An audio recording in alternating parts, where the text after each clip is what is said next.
sorry ครับကျွန်တော်တို့ဒီသင်ခန်းစာလေးထဲမှာတော့ဒီထိုင်းစကားမှာအသုံးများတဲ့နာမ်စားတွေကိုကျွန်တော်ကနေပြီးတော့ share လုပ်ပြီးသွားမှာပဲဖြစ်ပါတယ်ဗောနော်ပထမတစ်သုံးအနေနဲ့ကျွန်တော်တို့ခုကိုငါလို့ပြောခြင်းကြောင့်ကျွန်တော်ထိုင်းမှာ chan chan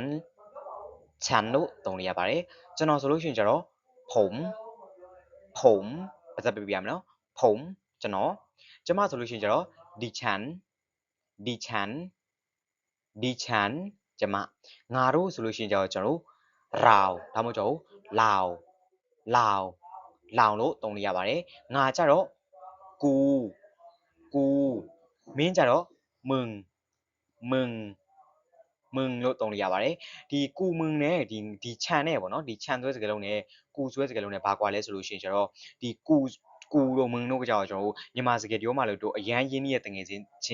တယောက်နဲ့တယောက်กูมึงမင်းနဲ့ငါနဲ့အဲ့လိုမျိုးပြောသလိုမျိုးပဲပေါ့နော်ဒီငါဆိုတဲ့ဟာစကားလုံးကကျတော့ဒီကိုယ့်ရဲ့အငယ်တွေကိုပြောတဲ့ခါကျလို့ရှိရင်ကိုယ့်အနေနဲ့ငါဆိုပြီးပြောရင်လို့ရှိရင်ခြံဆိုပြီးတော့သုံးလို့ရပါတယ်ပေါ့နော်ဒါတော့အရင်မရိုင်းပေါ့နော်ဒါပေမဲ့ဒီကူမငါတော့ကျွန်တော်တို့ဒီလူကြီးနေပြောတဲ့ခါကျလို့ရှိရင်နည်းရိုင်းမယ်အဲ့ဒါကြောင့်မို့ကျွန်တော်ရန်ကြီးနေတဲ့တကယ်ကြီးနေပဲသုံးတင်တယ်ပေါ့နော်ဆိုတော့ဆက်ပြီးကြည့်အောင်လူကြီးမင်းဆိုလို့ရှိရင်ကျွန်တော်ท่านတို့သုံးလို့ရပါတယ်လူကြီးမင်းလို့ပြောတာဖြစ်ပါတယ်သူဆိုလို့ရှိရင်ကျွန်တော်ข่าวသူ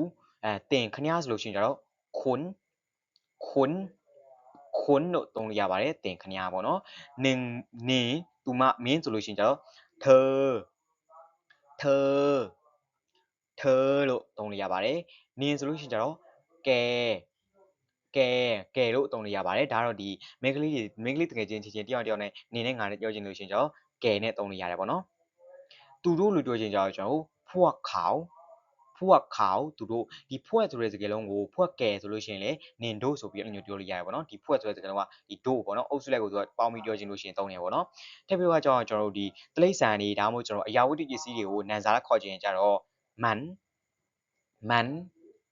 มันတို့သုံးလို့ရပါတယ်ဒါတော့ကျွန်တော်ထိုင်းဘာသာစကားမှာအသုံးများတဲ့ဒီနန်စားတွေကိုကျွန်တော်နေပြီးတော့ share လုပ်ပြီးသားပဲဖြစ်ပါတယ်ကျွန်တော်နောက်ဗီဒီယိုမှာတင်လည်ပြီးတော့ဆိုပြကြပါမယ်အားလုံးပဲတခုခုသိချင်တာရှိသေးလို့ရှိရင်ဒီ comment အောက်မှာ man ပေးခဲ့လို့ရပါတယ်ပေါ့နော်ဆိုတော့အားလုံးဘိုင်ဘိုင်နှခါ